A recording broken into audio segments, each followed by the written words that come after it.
जय सतनाम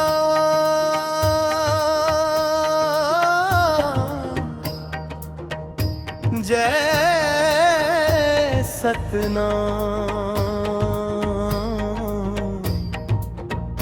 बाबा के पावन नाम। बाबा तही जाने तोर महिमा सतनाम के उजियार हवै। तोर बताए रस्ता में चल के जीवन सुखमय हो जाते।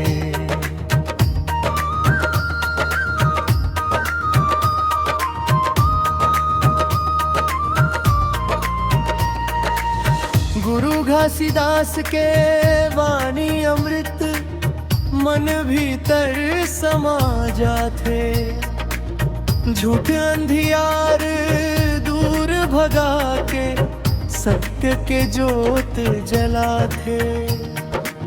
सरल जीवन के राह बता के सब लायक बनाते। ऊंच नीच के भेद मिटा के मानव धर्म सिखाते। बाबा तही जाने तोर महिमा सतनाम के उजियार है। तोर बताए रास्ता में चल के जीवन सुखमय हो जाते।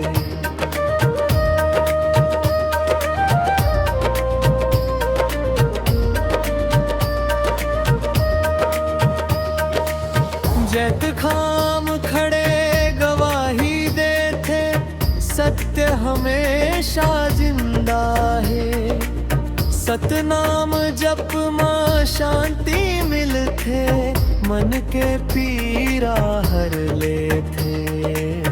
बाबा के कृपा बने रहे। भरोसा मन में जागे। उनकर दिखाए रास्ता में चल के जीवन सफल हो जाते। जय सतनाम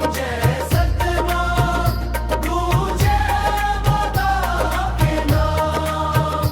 जय सतनाम शांति मिले हर धाम।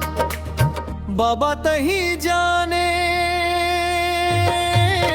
तोर महिमा सतनाम के उजियार हवै।